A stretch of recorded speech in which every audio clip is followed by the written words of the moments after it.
Evening. So it's a real pleasure to see such a strong level of engagement in this evening's event from across academia, the policy arena and business community. And as I'll say several times in this brief introductory set of comments, that's really what the TPI is all about, bringing those communities together and effecting change. So today's event sits within a busy week, an important moment for the Productivity Institute. I was speaking to Becky and the team and Abby, and they were reminding us that we are halfway through the National Productivity Week. It's the third annual National Productivity Week that the TPI have run, and it's now become an important national part of the discussion around about productivity. It's the final National Productivity Week of phase one of the TPI's work. And over the past few years, the Institute has built a powerful platform of evidence, insight, and engagement around, I think, what we can all agree on is one of the UK's most pressing economic challenges. It's really, really important for me, and it's a real privilege for me to stress that as we move from the end of phase one of the TPI and celebrate what it has achieved, we confirm our commitment to the ongoing work of TPI and our commitment to phase two. It will continue to be based here in Alliance Manchester Business School, and it will continue to receive extensive financial and broader support from the University of Manchester as well. We remain deeply committed to the Institute, to its research excellence, its policy relevance, and to its role in shaping better outcomes for people, firms, and places. So really proud of the amazing team that has been built up here in Alliance Manchester Business School, from Philip McCann, who was wandering around. We've engaged with Frank Gills on the sustainability side, Ning Go, one of our finance professors, Anthony Rafferty for HRM. I think that is also a really important part of the project that we've been engaged in here, bringing in different disciplinary perspectives, and we will continue to do that. And we'll be doing that under new leadership. And again, it's been a great pleasure to welcome Professor Jun Du, the new managing director of TPI, this evening, and to many of the events during National Productivity Week. So we're really excited, both about what we've achieved, but also about the future and what we look to go on and build upon. But today is also about something very specific, timely, and place-focused. One of the defining features of the TPI's work has been its commitment not only to national productivity challenges, but also to understanding how those challenges play out in places and city regions like Greater Manchester. And again, I was just talking to colleagues that are involved in the industrial strategy, and of course, the council based here in Manchester as well. That's precisely why the TPI is based here and why its continued presence in Manchester is so absolutely important to us.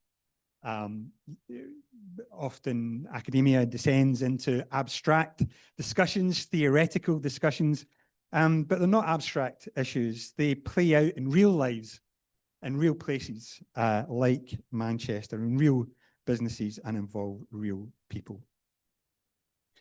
So we are therefore very happy to host the launch of a new piece of work from the Centre of Economic Performance at LSE, London School of Economics, that's focusing on skills, talent and productivity in Greater Manchester. The report, which came out today, highlights both the scale of the challenge and the complexity of the solutions that need to be implemented, showing clearly that improving productivity is not simply about increasing the number of graduates, but also about strengthening the entire skills system, from intermediate qualifications through to higher education, and ensuring that cities like Greater Manchester can attract and retain talent. So it's an extremely privileged position that we're in to welcome Professor Henry Overman with us back to Alliance Manchester Business School. We were reminiscing on the last time he was here. And Henry is going to provide an overview of the findings.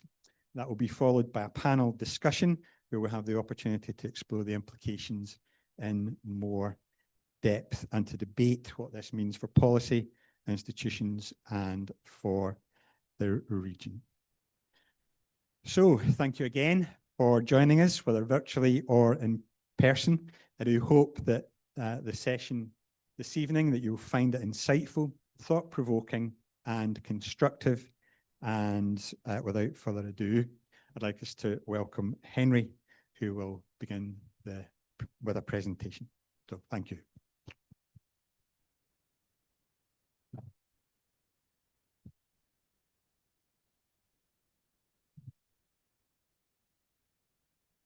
Well, thank you to TPI for hosting, and thanks to all of you for coming. It's lovely to be back in GM. Every time I've been here recently, it's been sunny. I'm told that it's always like that. So let me dive in. I'm going to give you a feeling for what we've been looking at and what we've found, and then I'm looking forward to getting into the details in the discussion. I don't know why. This is a design feature from every university. They put the clock behind you. So I will try to stick to time. So look, I'm going to talk about what would it take to raise skills and productivity in Greater Manchester. And obviously the focus here is going to be on skills. So I'm going to talk you through this. A lot of the heavy lifting has been done by Al-Jabal, who's sitting here at the front. I will let her dive in on any really difficult questions that I can't answer. So look, skills and the productivity challenge. Let me just see some scene setting that puts this sort of in the bigger picture and then dive into the details. So I think we all know productivity gaps in big cities outside London are a serious economic issue. They're a persistent problem. They're a serious economic issue for local residents, and they're a serious issue for the performance of the UK economy. All right, so that's our sort of starting point here. And what we're interested in is ways to close that gap. And, you know, it won't surprise anyone in the room, improving skills is a big part of that. All right. Places with more highly skilled workers tend to do better than places without, and tend to have higher productivity. So GM's productivity gap with London is reflected in a skills gap, and you ain't going to fix one without fixing the other. All right. And so what we wanted to do in this report is understand more what this means, you know, how we might narrow that skills gap. And then dig a little bit deeper into which parts of the skills system, pipeline, whatever you want to call it, need to change to achieve that objective of narrowing the skills. So, you know, what does it mean? You know, what is the skills gap? How big is it? What might we do to fit it? So what we've done in the report, I will have met some of you when we were up here with the Resolution Foundation talking about the Economy 2030 project and what we needed to do to bridge the productivity gap. So we started with that analysis, which had looked at productivity across the UK and tried to work out, what causes those differences in productivity. And so we looked at skills and business investment and other sort of factors. And that work backed out a number that said, right, if we want to narrow the gap, I'll be a bit more precise about that in a minute, between GM and London, we need 180,000 additional level 4+ workers in Manchester. Now, to put that, I'm imagining that there are a lot of skills experts in the room, but in case you're not, just to put that 4+, that's basically stuff post A level. All right, so sort of sub-degrees and degrees, undergrad, etc. So we took that 180,000 number and said, right, the first thing that we want to do is split this down between the degree level stuff and the sub-degree level stuff. And we were joking with Andy at the beginning, that is surprisingly difficult for reasons that I won't go into here. All right, we'll give you a little bit of a feeling for how we did it. And doing that, we got a lower bound, an upper bound scenario, and then we averaged the two out and sort of said, all right, here's some idea of what we might want to achieve. And then we said, all right, there are different ways, and I'll, again, give you a bit more detail in a minute, that we might meet this, different pathways. So let's just think about the contributions of these different channels to fixing the gap. We did 3 at degree level and 4 at sub-degree level for reasons that we can reflect on a little bit. Okay, and we said, all right, look, what was happening pre-COVID, what I'm going to refer to as the baseline, so basically what was happening in the 2010s, what's happened more recently? Okay, so we've got a baseline and we've got a current period. And you'll see the current period, I'm going to get a little bit more hand-wavy because one of the slightly depressing things is, all right, we've had a real economic shock in COVID, but also the data's got worse. So it's making it harder to make policy. But still, we'll do what we can. And then we're going to consider opportunities and threats for each channel. All right, and say, all right, what do we think the sort of next 10 years look like on this? And then try and get a handle on, all right, well, how might we respond to that? Again, and we're going to separate this out between policy levers that might sit locally and stuff that's going to sit nationally, where what we've really got to try and do is influence the national debate. All right, so that's the roadmap for what we're going to try and do. Why are we here? Well, we're partly here because it's reports about GM.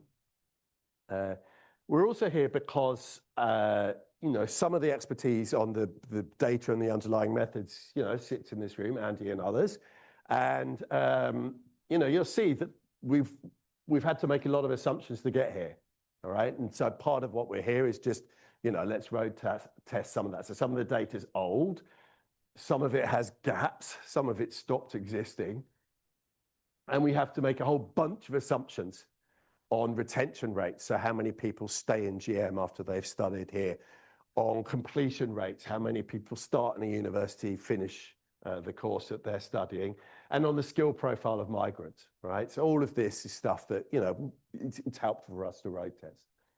And then the other more substantive issue is I spend a lot of my time doing policy stuff. I was up here this morning, although to be very clear, I am speaking in a personal capacity, anything I say now, but I was up here this morning chairing a meeting for the Industrial Strategy Advisory Council. We care a lot about what's going on in places, and we're trying to figure out the policy lessons for this.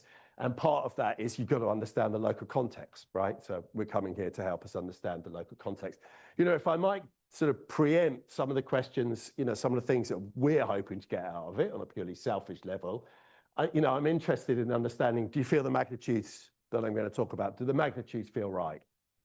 Are there levers, constraints, stuff we're not understanding about what's going on locally that we need to be thinking harder about as we take this forward? And then I guess, does the framing of the policy messages really reflect what's going on within GM? All right, so that's sort of why we're here. So let me now start breaking this down, give you a little bit of the detail. So the productivity gap. I'm not here to make the case for, it's a TPI event.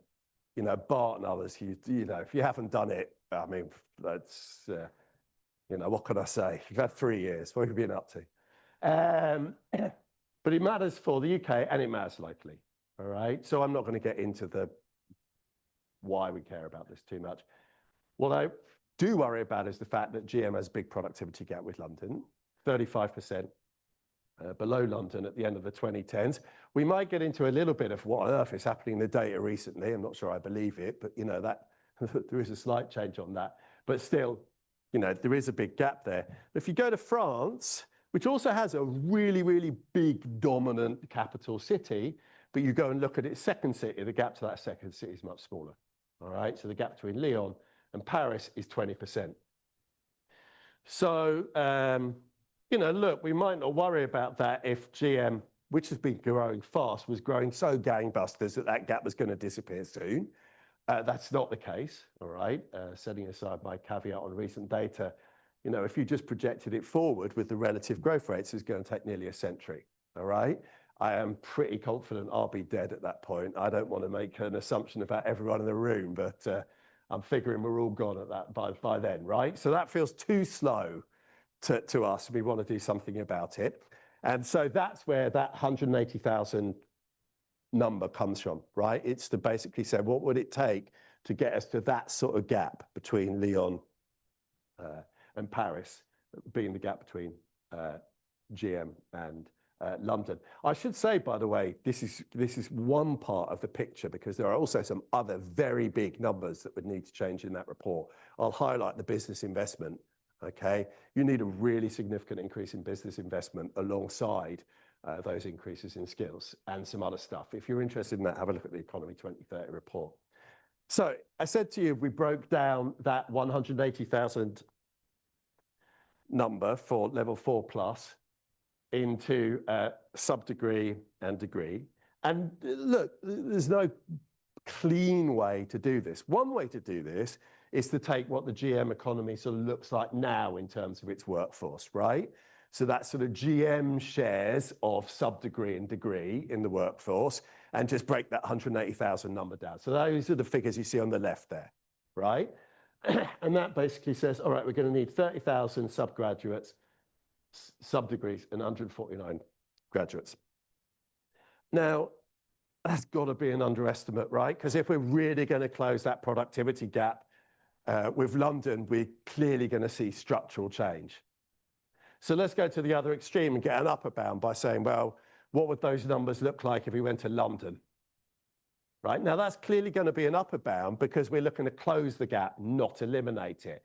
But you straight away see here, right? And this, of course, is why London is going to be more productive, is that if you take the shares off of existing workforce, it's got just higher graduate shares, all right, relative to the sub-degree. So if you take London to get 160 versus 17,000, right? And then we did the highly technical thing, just averaging those two numbers and saying, fine, we'll take that as the average scenario and let's play with that, all right? So those sort of are going to be the numbers I'm thinking about. How do we get 155,000 more graduates and 24,000 subgraduates? So that's the sort of story. So let's start with the baseline, what was happening in the 2010s. GM was already making progress. Look, but I mean, it was going to take 100 years, so it clearly wasn't fast enough. In a decade, they added about 140,000 increase in level 4, all right?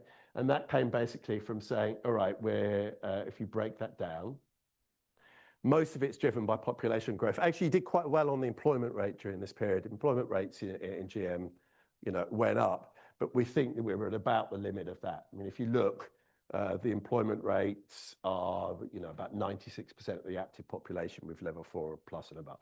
All right, so I don't think there's much margin on that. So we've got to focus on the underlying population numbers. That's one thing we say. And then let's break it down. You were adding about 11,000 a year with degrees and 2,380 with sub-degrees. Now look, we've got to do stuff on top of this, right? That's the sort of baseline position that is leading to this sort of slow convergence with London. So let's get into the details. I said we're going to do 3 and 4. Sources of graduate supply. We do people who grow up in GM, people who come to GM for higher education, and people who migrate to GM. All right. So that's the 3. I'm just going to tell you about these sources of graduate supply. For sub-degree, we do people who grow up in GM, people who come to GM for sub-degrees, and we've added in adult education here. Why adult education on a sub-degree rather than a degree? Not many adults go back to university and do degrees. Small number do, great for them, but they're just not a big part of the story. And then we've got people who migrate to GM, right? So all I'm going to do now is just tell you what we know about those relative contributions. So how we got the data. For the people who grew up in GM, we're using this thing called Leo. For people who moved to GM for HE, we're using HESA, the Higher Education Statistics Agency data. For the adult education, when we get to that, we're using DFE's FE data. And for people who migrate to GM, we're using LAMIS. You'll be pleased to know I'm not going to go through the details of these. We've got a slide on each if anyone does want to bring us back to something in the questions. I'll just point here. I have some confidence in Leo, but as we were chatting about, it's not very helpful in the way that it does only lumps all the 3, 4, 5 MVQ together. The HESA data, I'm reasonably confident. If there's anyone from HESA here, being nice to you. The DFE, FE data, I'm reasonably confident, right? I mean, these are real admin data. The LAMIS data, I'm not very confident about, and we've stopped collecting it, right? So the migration stuff is really problematic. So I said, look, there's caveats. I'm doing the academic thing here, right? It's a policy event, so I'm just waving at them as we come through. Caveat, caveat, caveat, caveat. Like I said, we can come back to it if you want to. We're making assumptions here to try and get at the story, right? Let me instead dive in. Here's people who grow up in GM, right, and the baseline. You get about 32,000 kids a year doing GCSEs. Leo actually goes and looks at them later on in life and says, right, how many of them graduated? 32% in GM graduated. And Leo actually says how many of them, once they've graduated, are back in GM. All right, now, actually, there's a slight wrinkle here, but I'm not going to get into it. And 67% of them come back, right? That number's lower than London, higher than many places. This will be important later. And so at the bottom, we just do number of graduates retained. And then we say, all right, hold on, there are some privately, there are some independently educated kids. We better add them in as well. They all go on to be graduates, by the way. The numbers are quite staggering on this, 96% or something like this. Let's try and update this a little bit on the current. So that's 2019. And look, obviously, if they've got to graduates, these are kids that were doing their GCSEs sort of 2011, 2010, right? So it's a little bit old. The cohort size has gone up. I think we probably think it's peaking, right? So that number is going to come back down again. The attainment rate's gone up. I've got no idea what the attainment rate looks like for GM specifically, but we're going to assume it follows national trends here. No idea what's going on with retention, so we'll just keep it the same. And then you see that, those changes on attainment, pretty decent changes on attainment, give us another 1,000, graduates, all right? The independently educated doesn't matter. They're all getting degrees anyhow, and the size of that hasn't changed very much, all right? So you get about 9,000. John, how am I doing for time? I've got to speed up. Yes. People who move to GM for HE, this is complicated. We know where they come from. The difficulty with this lot is what the hell they do afterwards, all right, where they end up. So you get about 14,000 UK domiciled. We better take the GM lot out. We've already talked about them. And then we get a bunch of foreign students, international, whatever the correct word for that is nowadays. The retention rate comes from a Centre for Cities report from 2016, about 50% of them stay, all right? We have some uncertainty over this. And so, split it down, you're retaining UK domiciled, you're retaining some of the international, you get this total retained. Now, what's the wrinkle here? Why do the non-UK domiciled look something? Because they need a visa, right? And the visa rules are changing around all over the place, all right? Let's update it on the current. Here it looks quite good, which is, the HE's definitely expanded here. Actually, the visa rate's gone up. I mean, I know we're just in the middle of undoing that, but we let a lot of people stay. And that gives us a much larger number. Oh, I realize as I skip through this here, I mean, here you sort of see some of the stuff we're doing that says, all right, hold on, what if we did attainment for the GM cohort like London? What if we did retention for the GM cohort like London? What if we shifted both of those things? I'll come back to this in a minute, but attainment, retention, those are the two ways that you up the GM born numbers. How do you influence this? It's the HE cohort. It's how many of them the national government gives a visa to, and it's how many of them want to stay. All right, and these are things, the visa stuff, obviously you don't have control over. The HE, well, we'll see. The retention you do.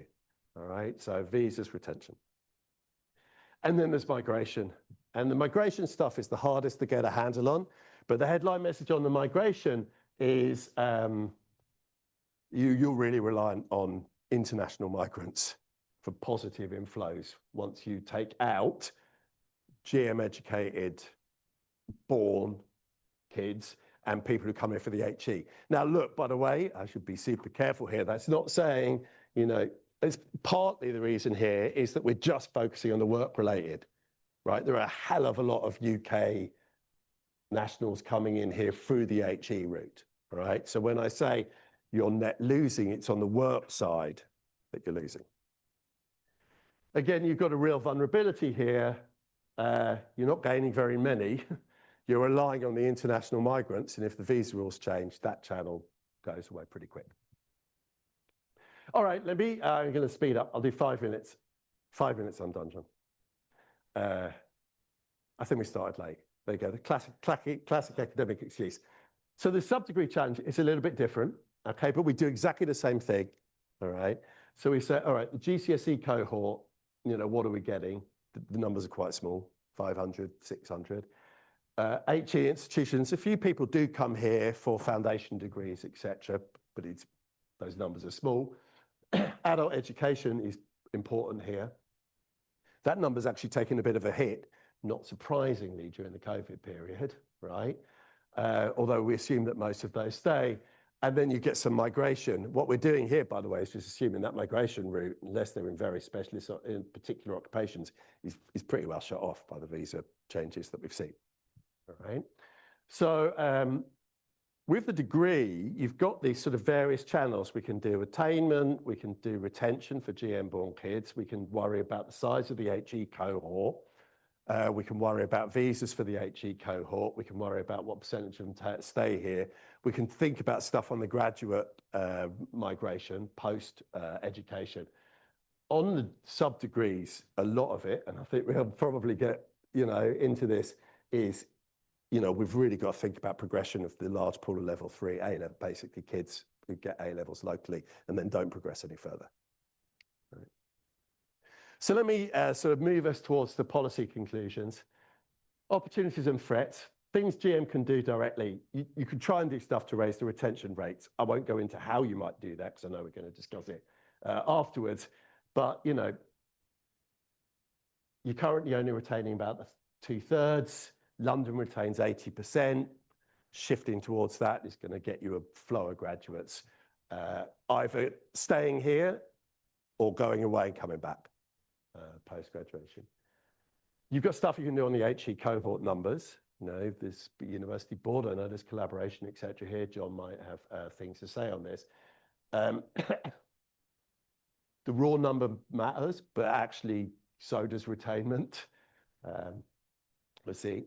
There's stuff around adult education. I'm looking forward to discussing this. Gemma and Julia, you know, the AEB money is skewed towards the level 3. Devo does give you a bit more control. Is there stuff we could be doing to emphasize those 4, 5? And there's stuff you can do on the demand side, which Alan Harding was picking me up on earlier, and we could go into, if we did, you know, we can do stuff that attracts high value employers and that then makes GM more attractive and works on the retention rate. The threats are a bit more worrying. I mean, the immigration white paper, we all understand the politics, but you drive those visa rates down, a lot of these channels start getting switched off. Look, I'm an academic, I've got to say it. You know, I talk to Nancy Rothwell a lot. I do worry a bit about the university funding crisis when I see that, you know, 30 universities are probably running a deficit.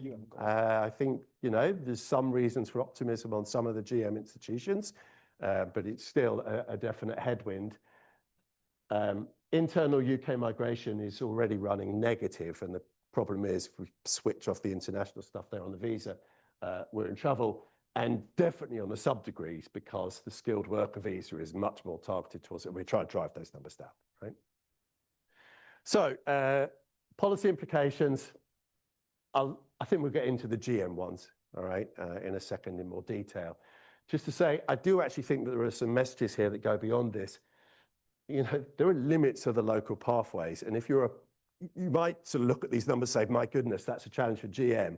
I mean, imagine being somewhere where your attainment rate's lower, your retention rate is lower, and you have to go a whopping HE sector. All right, it is really difficult for those places to start to think about shifting these kind of numbers.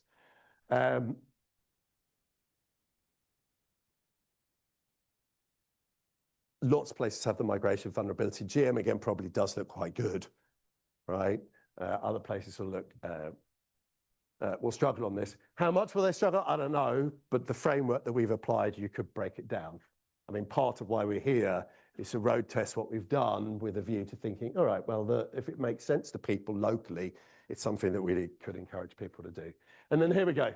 So what are we saying? I hope that's given you a feeling for it.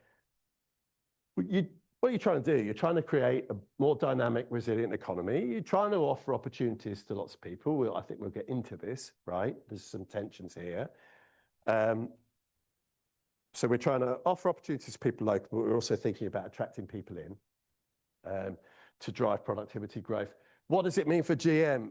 Look, I hope it's clear. There's no single lever which is sufficient. We've got to coordinate across these different pathways. I think a crucial thing that I'm hoping will come out of the discussion is you can't just do it for your skills policy, but right? Because, you know, HE, retention, visas, all of this is so important to driving the numbers. It's not just the skills policy thing.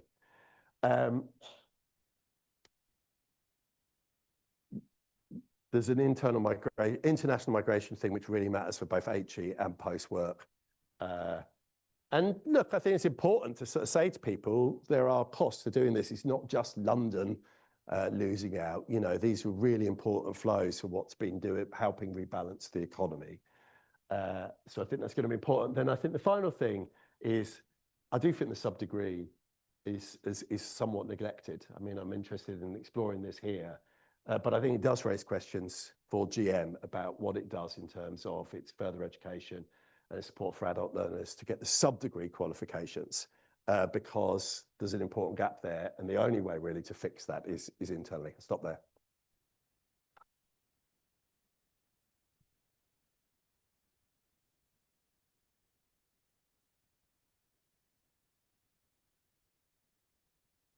Where do you want us? Give me a water bowl. So running order. Well, thanks, Henry. Tour de force as we come to expect. So we're going to get now into the Q&A session, and I'm joined by a really fantastic panel. I'm John Holden. I'm Vice President for Civic Engagement and Innovation here at the University of Manchester. So my day job is, getting the university and all of its assets and talent driving that productivity and skills opportunity and challenge that Henry outlined. I should declare an interest, but prior to joining the university, I spent 15 years working for the Greater Manchester Combined Authority and its predecessors, doing more productivity analysis with Henry than was probably strictly necessary, but including 5 years as economic policy lead for GM as well. So I'll introduce the panel members in turn. I actually want to reintroduce Henry, actually, because I think it is important to recognise that Henry's been looking at Greater Manchester productivity issues for at least 20 years I've been involved, and maybe you did it before then. And there is a case that he is the most influential economist on Greater Manchester in the past 50 years. He was involved in the seminal Manchester Independent Economic Review in 2009, which set the framework in which we now all operate. So if you don't like the mayor, or you don't know where the tram goes to, Henry's analysis is to blame. And he came back 10 years later to work with us on the Greater Manchester Independent Prosperity Review, which re-looked at that analysis and is framing the next strategic period for Greater Manchester as well. So thanks, Henry, we're really lucky to have you here. I'm also joined by Gemma Marsh, who is currently Deputy Chief Executive of Skills England. Poacher turned gamekeeper, I think. Gemma spent how long? 11 years as Director of Education, Work and Skills at the Greater Manchester Combined Authority. So brings over a huge amount of expertise in attempting to tackle many of these challenges. Got Julia Heap, OBE. Julia is Principal and Chief Executive of Hopwood Hall College, which is a further education college in Rochdale. It's not on your CV or bio, Julia, I'm disappointed to say, but you are also co-chair of the Atton Valley Innovation and Skills Subgroup. With an amazing co-chair. With an amazing co-chair. So, job. We'll be getting into all things Atton Valley as part of this conversation. And last but no means least, Andy Westwood, who is Professor of Government Practice here at the University of Manchester and Policy Director at the Productivity Institute. I'm not going to go through Andy's CV because it's very, very long, and we'd probably use up the whole session. But to say, I think you've advised everybody worth advising on skills and employment in the UK and globally, and also some people probably weren't advising, but you've got to take the rough with the smooth. None of them listen. Yeah, none of them listen. So first, I wanted to go to Henry. Just as I said at the start, Henry, you've been looking at Greater Manchester's productivity challenge for a long period now. I'd just be interested to get your take on what's the most surprising finding that's come out of this new piece of analysis. Well, let me indulge me. I'll give you a couple. I mean, I couldn't believe how difficult it was to do. I mean, that's a bit worrying, right? I mean, we all like to believe in evidence-based policy, getting a handle on sort of where these skill flows are coming from. I would make the joke, I had a full head of hair before, but actually Arju was really doing difficult work on that. So I think, that was, I think, a shock. Not totally unexpected, but still.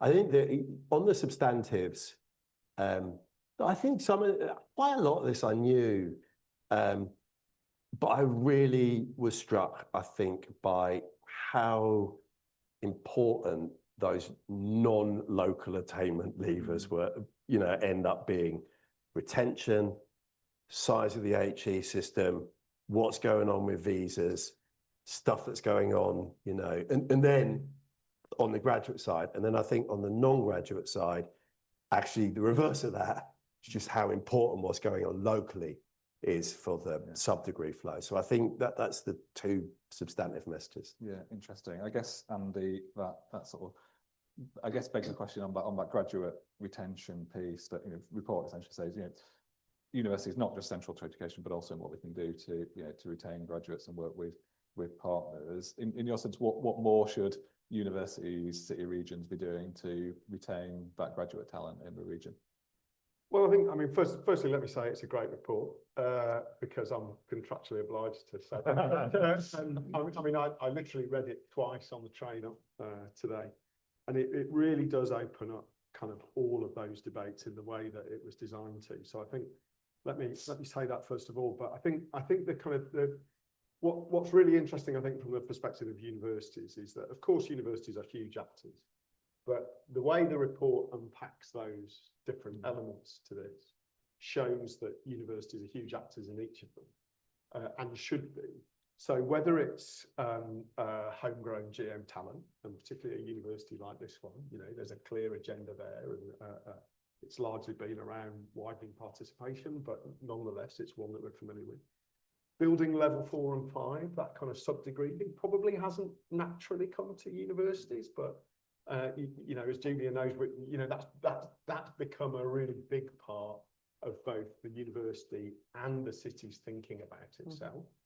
And clearly, a university like this and the other universities in Greater Manchester have got a big kind of role of kind of building that pathway from the relatively small kind of place that it currently is. And then migration and graduate retention, equally important. The problem, as all of you and all of us who work in universities know, there are very few incentives for us to do any of those. And our strongest incentives are sometimes running in the opposite direction to those things. So it requires a university to kind of think quite expansively about its role and purpose if it's to maximise what it does in this space. But I think to unpack it a little bit further and to develop the report maybe a little bit more, that's when you start to think about not just the numbers, but what subjects, what sectors, and I think to pick up Alan Harding's challenge to Henry, you know, what's the kind of economic development piece? What are the firms you're trying to support? What are the firms you're trying to attract, particularly those high value ones? You know, takes us into kind of debates about Atom Valley, local industrial strategy. And so, you know, you really start to kind of, you know, universities really need to start thinking about, well, what can we do to support and stimulate the demand side in an economy that has been, you know, essentially quite weak for a long period of time? And obviously that then brings us squarely into your job, which is kind of building that innovation ecosystem, thinking about R&D as well as kind of skills and graduates. So really, I mean, universities are and should be across all of them, but I recognise that either because of their own kind of culture and focus, but because of the sort of regulation and funding that surrounds them, for too long and too often, that's not the case.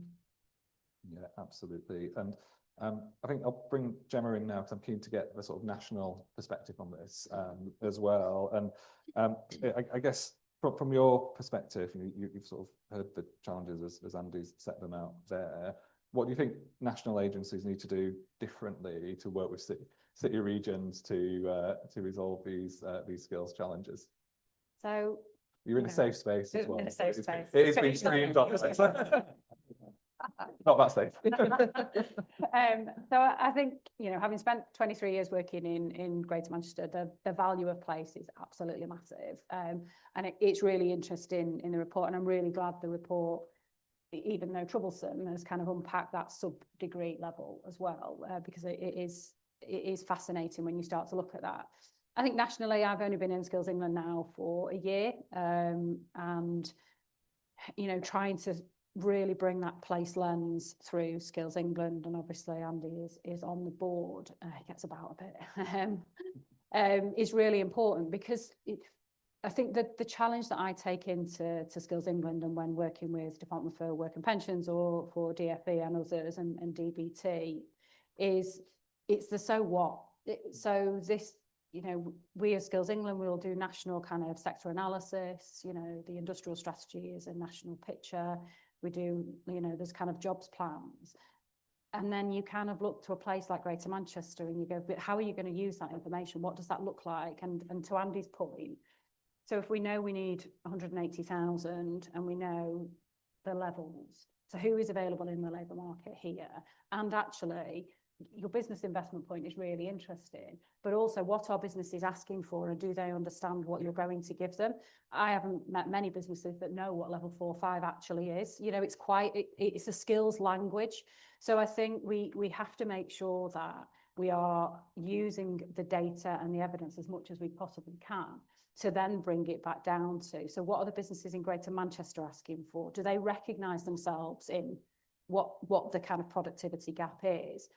And do the people of Greater Manchester understand that? And I think our role at Skills England particularly is how do you start to map some of that kind of provision, you know, in terms of how do you grow that level 4, 5? You know, there is fantastic FE in Greater Manchester. I am a real advocate for that.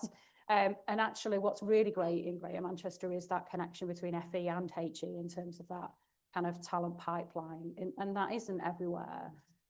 But actually we need to make sure that the provision is as strong as possible. I'm really interested in the findings, and I'm using like kind of panel privilege here in terms of what's the impact as well on a lot of employers kind of changing their view of skills and quals in that type of space as well. So I think you can only do some of these things locally because you can only unpack it at a certain level with all of the actors in this place. So I'm a real advocate when I sit kind of nationally about, but what does it mean? But what would it mean in Greater Manchester? What would it mean in Cambridge? What would it mean in kind of in Rochdale or Oldham or Stockport?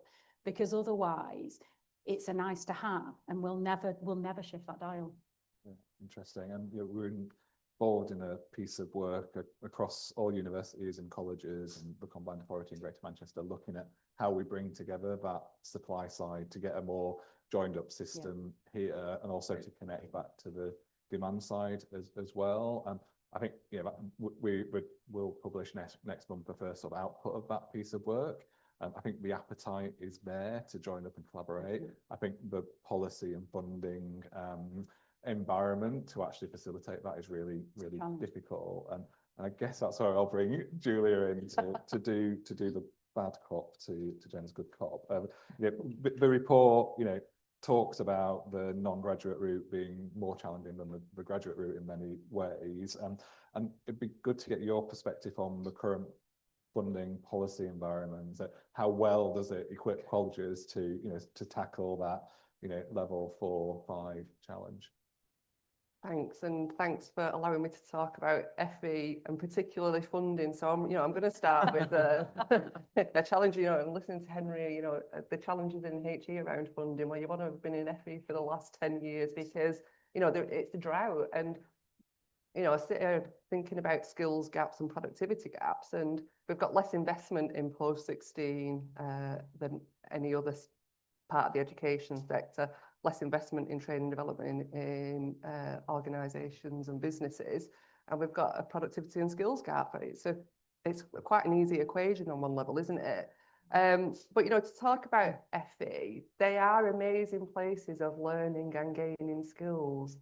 My college doesn't do A-levels. It's a totally technical and vocational college, but in that college, if you're a disadvantaged student in post-16, you're less far more than you are if you're in a secondary school. But we're trying to teach skills for the future, liaise with employers, deliver industrial strategies, deliver local skills improvement strategies, and also be accountable for all of that. So it's a really, really challenging position that we've got. And when Henry was talking about the attainment gaps, what's really challenging across GM and in a place like Rochdale is on a cohort of 3,850 16 to 18-year-olds who chose to come and study technical vocational pathways, nearly 1,800 of them are recent in English and maths. So a real attainment gap, which leads to a huge productivity gap and actually limits choices for those young people moving into adulthood, that then links into adult education budget about where the priorities for that are, because we need to be upskilling and bridging those attainment gaps level before students can move in, whether you're an adult, whether you're a young person, into the level 4-5 space. And just a little part on Gemma's part, when we talk to employers might not understand level 4-5, but when you talk to them about HNCs, HNDs, they really understand the currency of those and the impact of those. And if you're talking to many of our employers who we work really closely with in college and, co-create some content, they come and deliver, we've got work experience, we have T-level placements, we've got apprenticeships with them. They've often come up that route and will understand that level 4-5 space if we talk about HNC, HND. But I think what the real opportunity is for the level 4-5 space, in the post-16 skills white paper, FE colleges are seen as anchor institutions in that. And I think that if we can all see that and the value of working either uber local, regional, in some cases national, we're really attuned to what those small, medium enterprises are looking for and able to adapt and bespoke things to be able to support them. Yeah, interesting. I was going to ask Andy on that point around the politics around FE, and we've all read green papers, white papers, said we're going to focus on skills. Prime Minister Labour Party conference last year was skills, yet the investment never seems to flow through. What in your view is behind that? Cool. Well, that is a big question. I mean, not only have we read that green paper and that speech from the Prime Minister, we've read many green papers and strategies, and kind of one of the big problems in FE and skills policy is just the sheer volume of kind of strategies and speeches and promises. And so, as we're discussing tonight, if you drill down into some of the challenges of kind of improving productivity across the country as a whole, you very quickly get to skills policy. And so, you know, it's not surprising that successive politicians and governments kind of get to FE and skills policy and things like level 4 and 5 and think, okay, we've got to make some change here. And the problem is they very rarely follow through on it.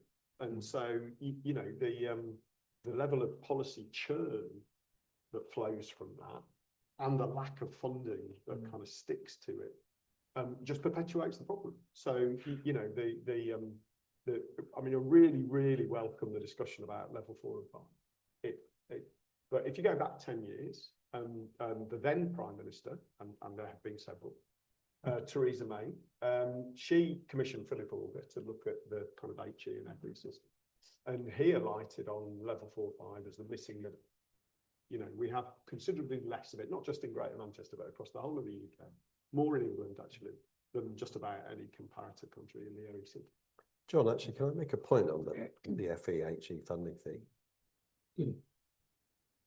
Look, if the HE system was reliant on funding from the state, we'd be in a terrible state, right? I mean, what you know, why are the issues less pronounced at HE level than they are at FE? It's because we have a huge influx of international students who cross-subsidise, and we make graduates pay for it with a loan system. I mean, the state, I mean, you've seen these numbers floating around recently, right? I mean, it's not like the massive largesse coming to the university sector from the public finances. I mean, we have some of the lowest rates of state funding of university education, just that we have a mechanism Julia, you know, in Rochdale does not have, which is that we lump it onto the kids who come through, or we put it onto the entrance. So that's the dirty secret. We don't fund either pathway. No. I mean, historically, we've funded HE better than FE for a long time. So that's important to kind of say. But I think the kind of the FE challenge is a particular problem. I mean, arguably, as you say, Henry, the real problem we've got now is persuading the broader public that they should support investment in EVA. And if actually you look at political debate at the moment, and you look at, dare I say, the kind of things that kind of parties like Reform are talking about, you know, they're saying, well, let's switch money from kind of HE, including the R&D budget, into kind of trades, into kind of targets for trades.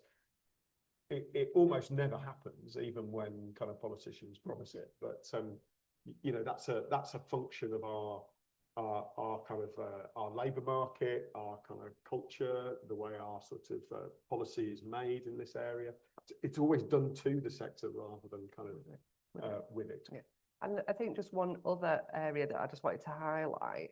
You know, I've been on been on one international visit to go and look at FE in Norway, and when we look at it, and I don't know it in France actually, but when we look at it across the mainland Europe, we invest far less hours in FE at post-16 than we do in mainland Europe. You know, and again, is it simple with productivity gap and a skills gap when we're not given the same hours that our friends on the continent get?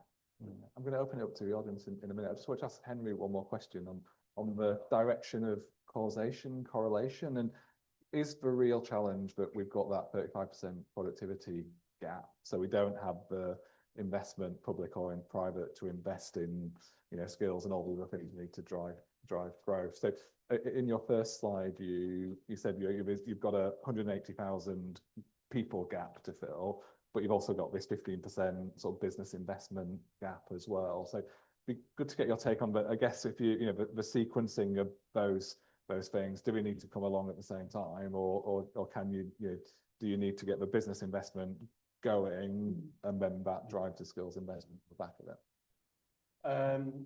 Look, no, you're absolutely right to pick up on this. And it comes back a little bit to the demand side of things as well. You know, part of the retention gap is the fact that the productivity is low, and then part of the productivity being low is the fact that the retention gap is there, and so the supply of graduates isn't there, right? So, you know, I think with these chicken and egg things, you've always got to cut in somewhere. I actually think it's probably better just to come the level down and think about where the concrete levers are, right? So which side of it can you cut in on? Well, you can definitely cut in on the supply side through policy levers. It's harder to do anything as a local policymaker about the firm demand. You've got to influence that indirectly, right? You know, now how do you do it? I mean, through a bunch of things we're not really talking about in this report, right? Some of which is, you know, innovation, that kind of monies. One of the things that really sit locally on this, I mean, I always think it's wages is one. You don't have much control over that. What do you have control over? You have control over the housing costs, right? And you have control over the amenities of transport, right? So actually it's a funny thing that definitely determined together, but the side you can do something on, it's the supply side on the education stuff, sort of things we've been talking about. And on the retention, difficult for you to do anything actually directly on the wages. But you can do stuff on the housing, you can do stuff on the transport, you can do stuff on the wider set of amenities that make GM an attractive place to be. Right? So I think you're absolutely right. I just think it's difficult to do anything directly on demand. That's a great answer. So I'm going to open it up to questions in the room. Initially, I think before. Philip Cam, another influential economist on Greater Manchester's economy over the past decade. Really a question for Henry. I was going to ask you, I mean, the visa thing you raised is really serious, and it's on multiple levels. That's your point. It's not just, you know, people often think about these things kind of low-wage workers serving high-income people in London. What your point is that these are crucial channels for many, many different places.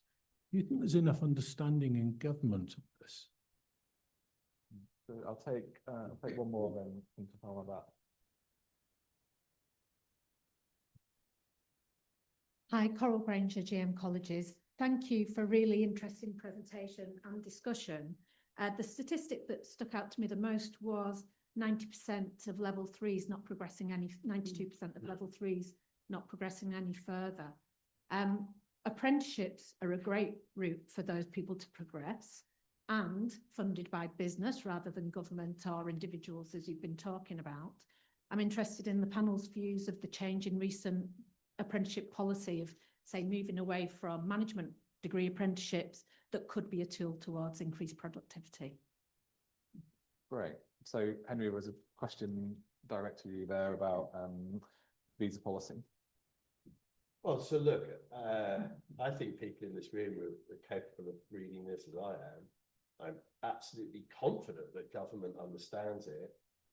Just that the politics are massively against it. But so let me make, I think, what the thing I don't think they understand is that it makes all of the rebalancing stuff more zero sum. Right? So, you know, if we need more graduates and sub-degree holders in GM, right, to help narrow the productivity gap, and we're shutting down the international route, and we're shutting that down in London, where are they coming from?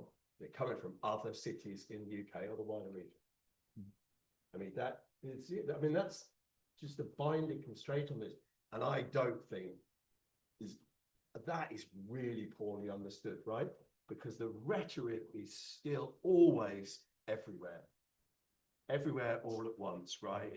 And I really think that's the bit that's, I think they understand, but I think the bit that isn't understood is the fact that if you shut down that route, it becomes much more zero sum, right? By which I mean, you know, if we want to drive up stuff in GM in terms of skills, etc., you've got to come at the expense of other places on the retention side. Now let's get into the attainment and the other things at the moment, but we've just seen how big the retention lever is.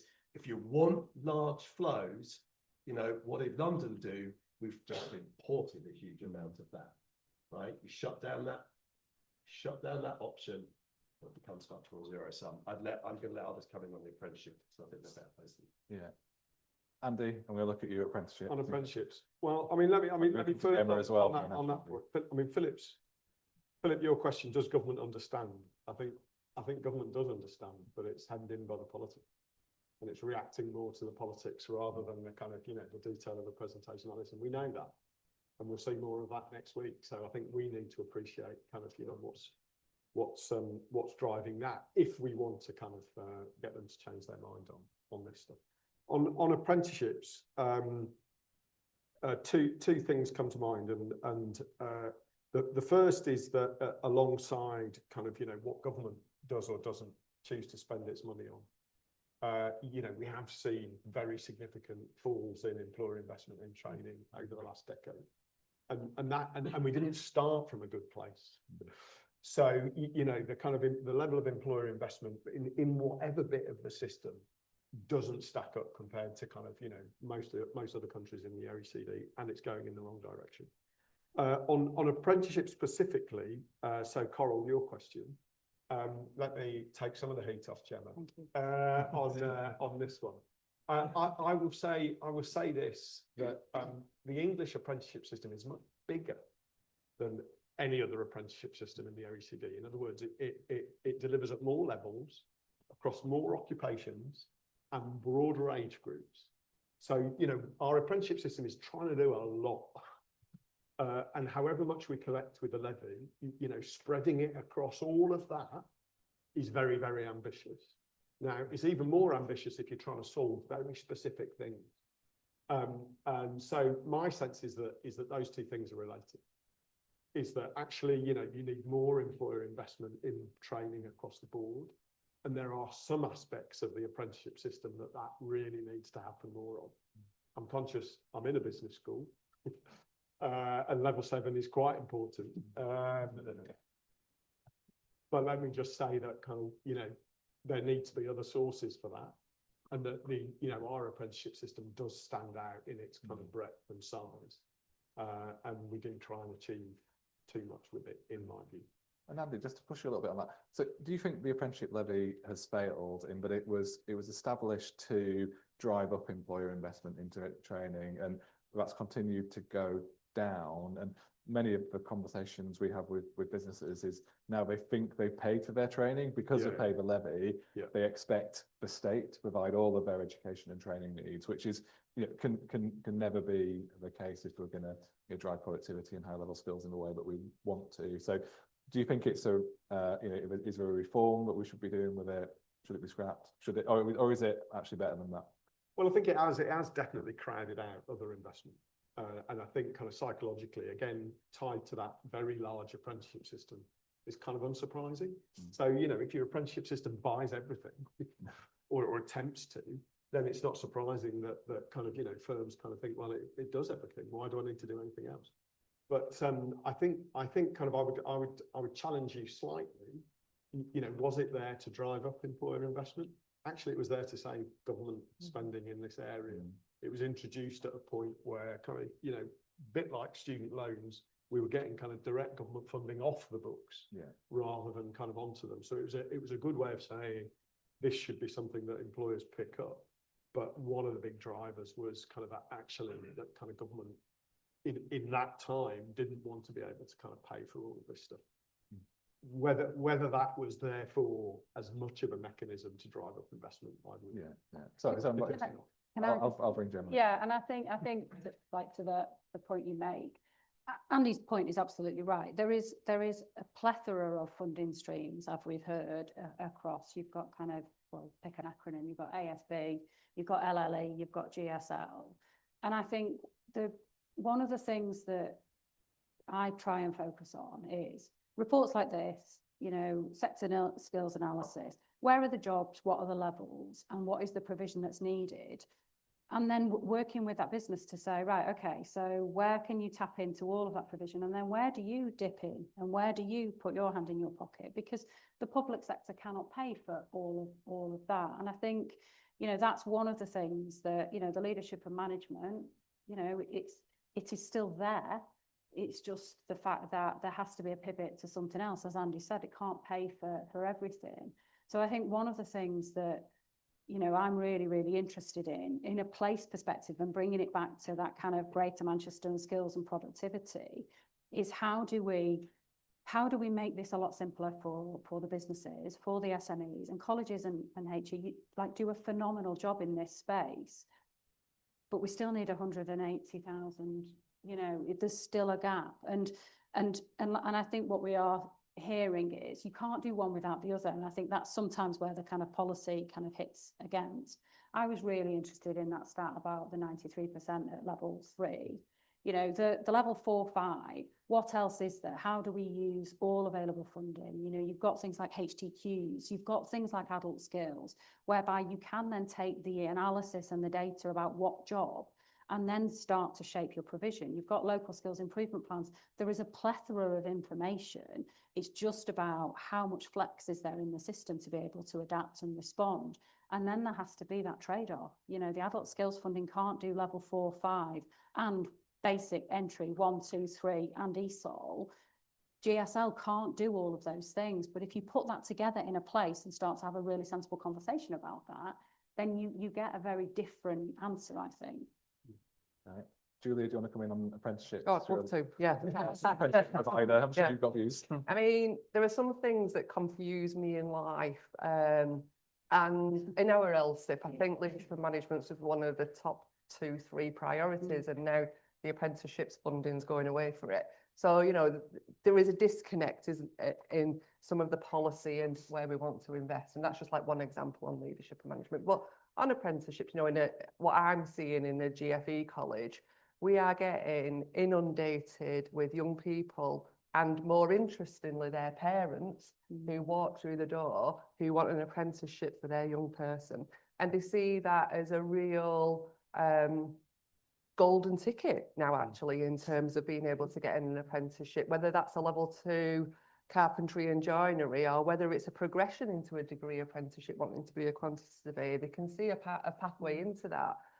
But there isn't the employers there who are able to take the volume on that we've got who want that. And some of them, when they walk in at 16, they're not ready for it, and, you know, and we recognise that, but some of them are.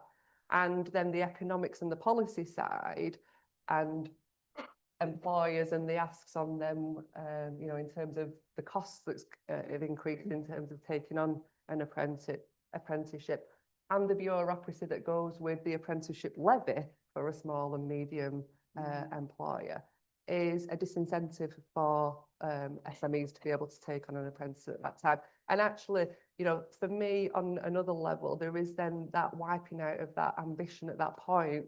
As soon as that young person comes into the college, this is what I want to do. This is what I can see everywhere in the press and on the TV. And this is what my teachers are telling me. This is what my parents are telling me. This is what my community is telling me.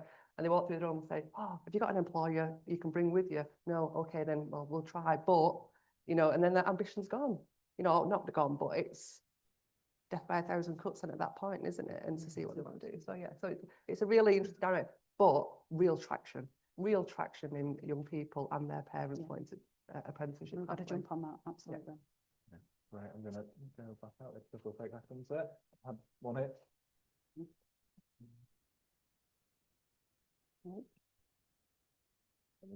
Hey, Ben Hobbs from the Combined Authority.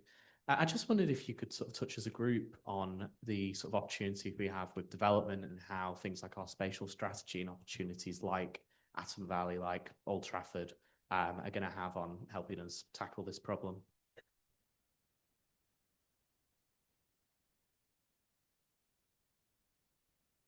Hiya, Jenny Shawley from Manchester Met. I run something called the Centre for Enterprise, and we work with thousands of small firms to support them to innovate and grow. My question is about AI. No one's mentioned it yet, which is a surprise. And the bomb that is AI.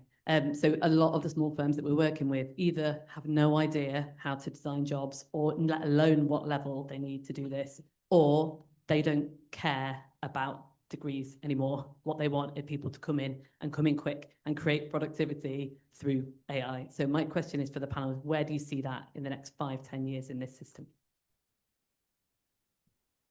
Good afternoon. I'm Kate Prescott. I come from the commercial sector, plus I'm also a trade union rep. And my question is based again along lines of AI in terms of replacing jobs.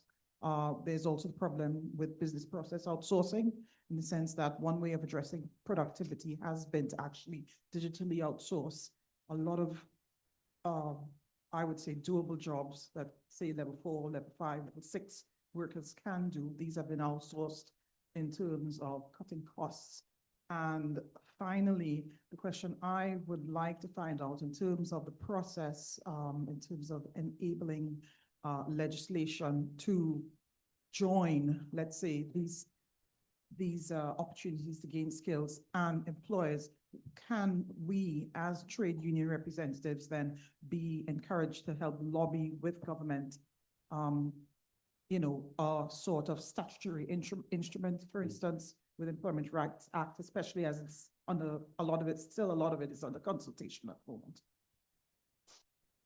Right, who wants to start? So the question around the growth plans and things, because I think it's really interesting, and I do think I was in a call this week around, if we know we've got 10 million in Greater Manchester in terms of a pipeline, actually, how are we using the kind of public investment, the public procurement in that space, and is there a connection there? And I do think Greater Manchester does that very, very well. The local authorities in Greater Manchester do that really, really well. But I do wonder whether there is more in that space in terms of connecting.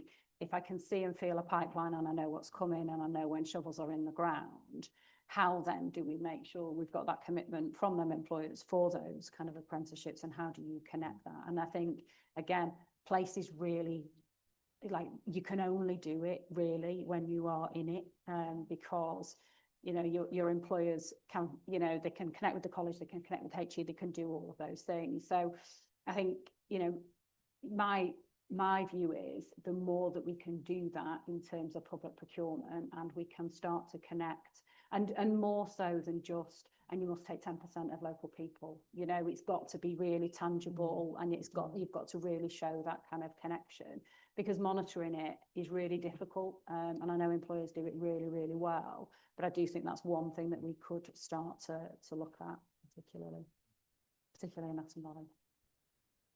So I've got a real interest in Atton Valley. I work in Rochdale, I live in Rochdale, and we, John and I co-chair the Skills and Innovation group. So, it's going to be a really interesting project overall, and a great social policy and economic research project in many levels, because, if we want to level up between London and Greater Manchester, I really want to level up in Greater Manchester, and Rochdale's one of the most deprived boroughs, so that's where the investment should go, and that's like top and bottom of it, and I know John agrees with me. But in relation to that, what we've got to do is make sure that our citizens in Rochdale and Bury and Oldham can see that the investment comes to life, and they can see that that would happen. And actually, on my drive down, I was thinking about what really matters to people in Rochdale. There's health inequalities, there's economic inequalities, and there are social inequalities. And what they can't see is where they can go and work, and they can't go to work because they haven't got the health. But actually, there's real ambition in Rochdale and real talent there, and in Oldham and Bury, and we're all aligned. We want this vision to happen. And if we can really make it happen, that really just levels up GM. And then hopefully we can level up with London, because if we can't level up GM, then we can't level up against London. So, it's my big, hairy, audacious goal. I talk about it all the time. And I want, I want it to happen, but I want it to happen for the people who come through my door every day, and their parents and their grandchildren, and that community, because that will be really transformational then in terms of what we can offer. And there needs to be those apprenticeships, and there needs to be the graduate level jobs, but it needs to be a really inclusive growth strategy that we can deliver. And then on the AI part, if that's all right, yeah, thanks. We've done some great work in GM around, funded by Innovate UK and Innovation Fund, And I've got somebody in my college called AI Billy. Yeah. He's still there. AI Billy's still there. And, you know, it's been a fantastic project because we've been out in small, micro businesses and medium businesses and public sector and great big stakeholders to be able to do those first steps with businesses on what AI means for them, and whether it's an introduction to Copilot, whether it's something bigger, whether it's building your own agent, lots of those things that are happening that really build those relationships as well then with FE. And then we can start to talk about, so what your workforce needs, how can we support that? How can we look at what level 4, 5 HNC, HNDs looks like for your business, whilst you are increasing productivity through AI tools. So, you know, again, another option in terms of what that anchor institution of an FE place-based, really tuned in organisation looks like, that we're grateful has been funded a little bit more. So yeah, we can do some more innovation work in FE is fantastic. So just building on the AI kind of question and that answer, I mean, I think there are three levels to the AI question. One is if you like, is the industrial strategy question, which is how do you build a workforce and capability within GM to really exploit this technology and drive growth through it. You can say that across the kind of whole ICT sector. That applies to R&D, kind of, you know, what comes out of a university like this, as well as kind of, you know, very high level skills that kind of drive this opportunity. You know, big part of the kind of the whole country's industrial strategy is about technology and AI. So, you know, we shouldn't lose sight of that, particularly, you know, having a conversation in an institution like this. The second level is about how do you, exactly what Julie's just said, how do you get firms and people that wouldn't necessarily be using this technology to absorb it? How do you diffuse these innovations, these capabilities through the workforce? Now we should, my colleague Sylvia, who's sitting over there, has done some really interesting research on this. Now, unsurprisingly, the ability of our workforce and our firms to do that is hampered by the skill levels of the workforce. So there are big regional differences, as your research shows, and it's harder for those kind of parts of the country with lower skills to use these technologies and deploy them. So, you know, the role that Julie has just described for Hopwood Hall is utterly crucial to kind of, you know, seeing AI kind of let loose, as well as other technological innovations across the workforce as a whole. And then there's the third bucket, which are kind of, you know, who's going to lose their jobs because of AI? Which jobs are these going to kind of destroy? Now, bearing in mind the other two buckets create jobs or sort of save them, and we're in that business too. But, you know, we really need to understand, well, where are the kind of, you know, where are the people going to be really vulnerable? Where is AI going to take that kind of the functions that they currently do out? What are their options to retrain? Again, you know, that comes back to kind of, you know, whether it's in the FE college, whether it's something that Skills England kind of sits above. But, you know, we need to unpack it in those three areas to really understand how we manage the impact of a technology like that in a place like Greater Manchester. Henry? I mean, let me mop up a few of them.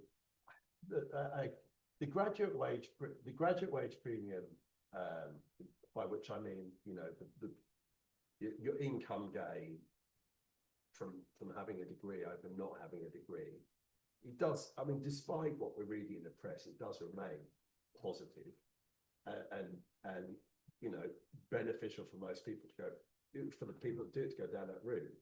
I won't get into, you know, heterogeneity and all those kind of things on that, but what I would say is that the thing that does worry me on that is the fact that we're one of the only OECD countries which is seeing that premium falling. I mean, it's just not happening elsewhere. So actually, I think the thing that worries me more is the fact that the thing we know about, which is stagnant productivity growth, is really hitting the returns to education. And that's really unhelpful.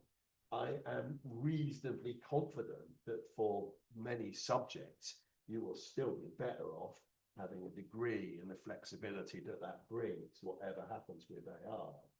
So I think that's one thing I would say on AI, on degrees in AI, is that actually I'm worried about the current trends more than I am about some of the speculative stuff. Let me speculate slightly. I do think it's likely on some things that we've just talked about to raise the importance of the sub-degree qualifications. I mean, that's exactly the vocational stuff that we're talking about, being able to get in and help the businesses adapt this at the sort of level that most of them are going to be doing it. I also think what economists would call non-traded services are going to remain hugely important, and non-traded services like the plumbers, the electricians, the nurses, all of these things, and they're that you know, level 4, 5 qualifications are hugely important, pushing more of our kids, getting more of our kids onto that. I did want to just say a couple of things on the employment rights and the onshoring, because I know everyone dodged that. It would make it seem like a baddie. You know, I think the employment rights legislation needs to be really carefully designed and implemented, and I'm not sure that I'm confident that it is, right? So, I mean, there's a number of things you want it to achieve, but I do think, for example, the fact that we've been so careful on the minimum wage that we've managed to push that up in a way that's really benefited people, and suddenly we're talking about large increases for young workers in a way that I really do start to worry my price them out. You know, I'm worried by what's going on with the employment rights stuff, because I'm actually very supportive of it. I've been supportive of the minimum wage. But I do worry that we've slightly lost sight of the fact that there's a bit of a trade-off here. And I'd also, by the way, make the same point on the outsourcing, which again never makes you popular. You looked at it. I'm sure it was you, Rupert, on the onshoring and these kind of things, and whether there are policy levers that we could pull. The difficulty with it is that, you know, when you're trying to attract inward investment to GM from multinational firms that are competing globally, you know, there is often a reason why they're outshoring the lower skilled, lower end activities, because it makes them more competitive globally. And they're contesting for global markets.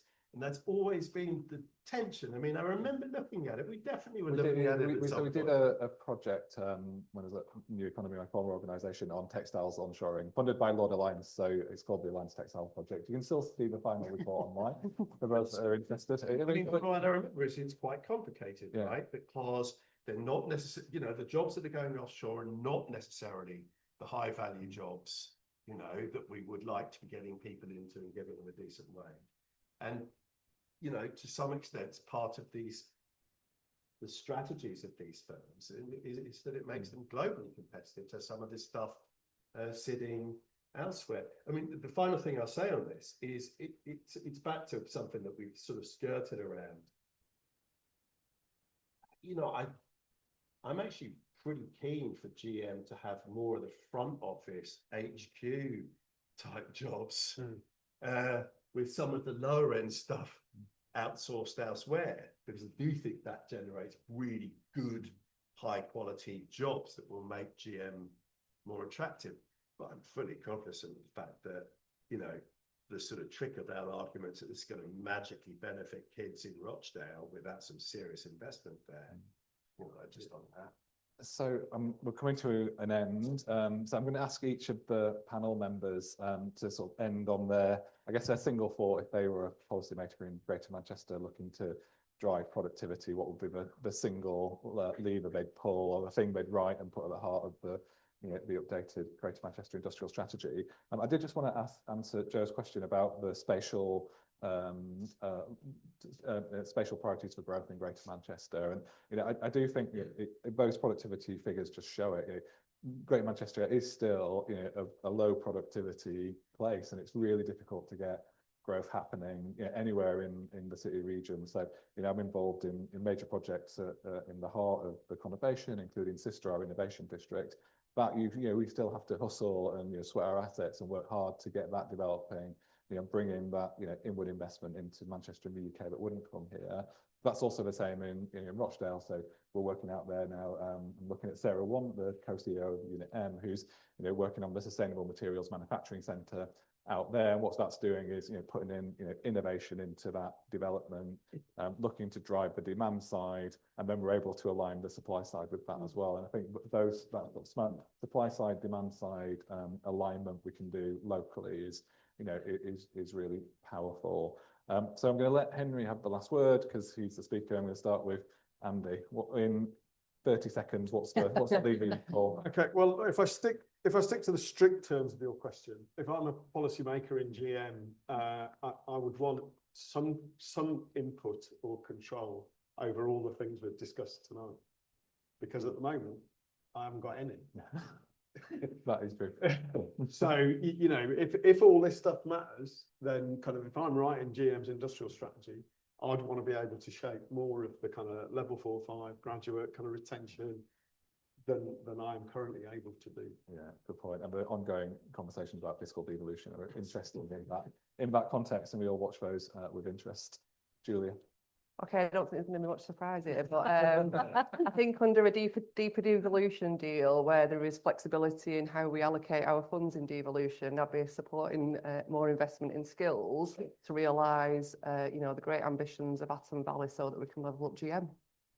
Gemma, you're not allowed to say further centralisation now. No. If I was still in GM, just carry out that bit. She's doing exactly what Julia said. Yeah, I think maximising the benefits of things like the integrated settlement for the kind of the conurbation is definitely what we need to do. Right. I'll Henry. say something different because I agree with all of that. You know, look, I think we need to be less centralised. My rule of thumb on this, give me 30 seconds and then fix. My rule of thumb is when we're at the extreme on anything, where there's a trade-off, we've probably made the wrong policy choice, right?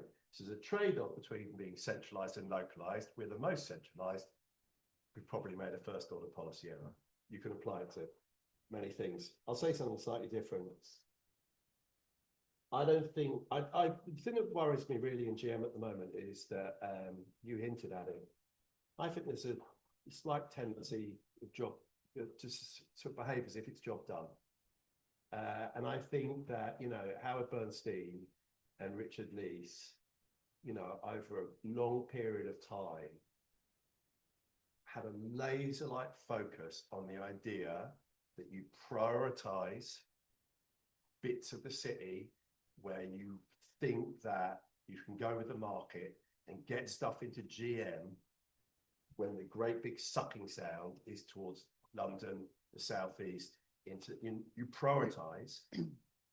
I think maybe the history of stuff suggests that we could then do better on how do we make sure those opportunities then go to people in Rochdale, right? Or Oldham or any of these kind of places.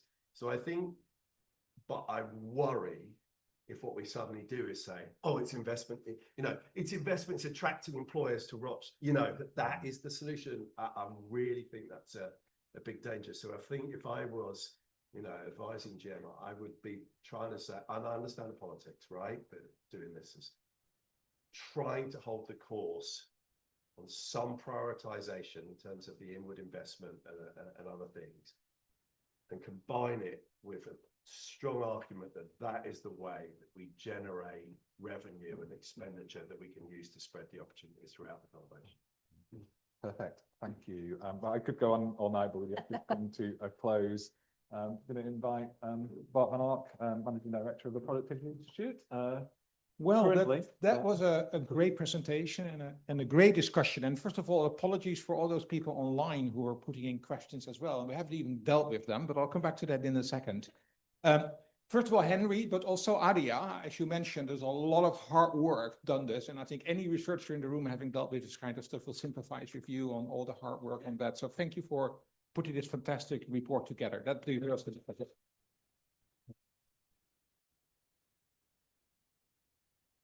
Thank you for your appetite to present this at the heart of National Productivity Week, in the heart of Greater Manchester, and a topic that's dear to our hearts in the Productivity Institute and also the University of Manchester as a whole. Skills issues are part of our research program in the last 3 years. We published one of our reports last Monday, which is entirely around skills and also about digital and AI related to skills. So this is a critically important issue that we hope you will be able to address. Also, thanks to Gemma, to Julia, to Andy, and of course, to John for moderating this. That was great.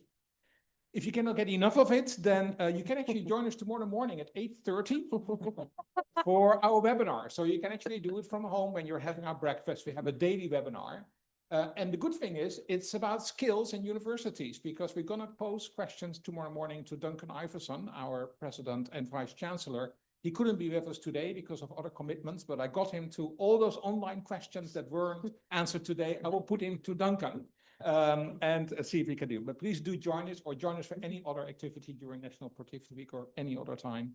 Thanks again for coming to Greater Manchester if you're coming from outside. Otherwise, also enjoy your evening, and I hope to see you again soon at an event of TPI or an event of the University of Manchester. Thank you. Thank you.